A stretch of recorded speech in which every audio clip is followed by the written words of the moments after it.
మెదక్ ఎమ్మెల్యేలు అందరితో కలిసి హరీష్ రావు గారు మీటింగ్ పెట్టుకున్నారు. ఆ మీటింగ్లో కూర్చున్న ఒక ఎమ్మెల్యేనే నాకు ఈ ఇన్ఫర్మేషన్ షేర్ చేశారు.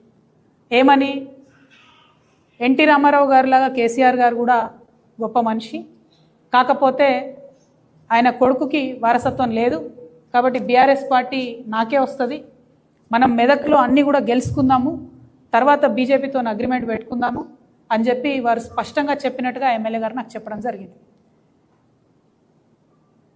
అంటే మెదక్ని వేదిక చేసుకొని బీఆర్ఎస్ పార్టీని హస్తగతం చేసుకొని ఎన్టీ రామారావు గారి పేరు తీసిరంటేనే ఈయన కేసీఆర్కి వెన్నుపోటు పొడుస్తాడు అనేది మనం స్పష్టంగా అర్థం చేసుకోవాలి.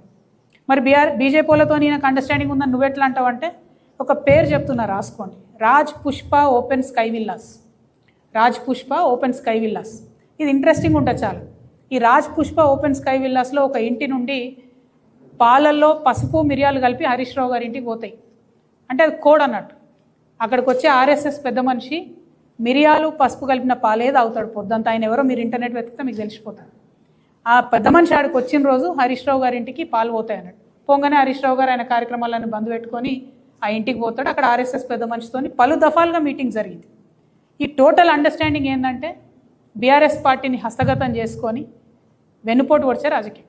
సరే, నేను బీఆర్ఎస్ పార్టీలు లేను, బీఆర్ఎస్ పార్టీ ఏమైతే నాకేందో అది 1000 చెక్కలైనా 3 ముక్కలైనా నాకు వచ్చేది లేదు, పోయేది లేదు. కానీ ఇక్కడ హరీష్ రావు గుంటనక్క అనేటటువంటి వ్యక్తి యొక్క వ్యక్తిత్వం తెలంగాణ ప్రజలకు తెలవాలి కాబట్టి చెప్తున్నా. ఉన్న పార్టీని, ఉన్న ఇంటిని, తిన్నింటి వాసాలు లెక్కబెట్టేటటువంటి వ్యక్తిత్వం. మంత్రిగా ఉన్నప్పుడు ఆ పవర్తో చేసినటువంటి అవినీతి పరుడిని ప్రజలకు మళ్ళొకసారి నేను గుర్తు చేస్తా ఉన్నా. ఇటువంటి అవినీతి పరుడు, ఇటువంటి వెన్నుపోటుదారుడు ఇప్పుడున్న ముఖ్యమంత్రితో వీళ్ళిద్దరికి లాలుచు. అంటే ఎటువంటి రాజకీయాలను ప్రోత్సహించాలో దయచేసి తెలంగాణ ప్రజలు ఒక్కసారి ఆలోచన చేసుకోమని నేను కోరుతున్నా.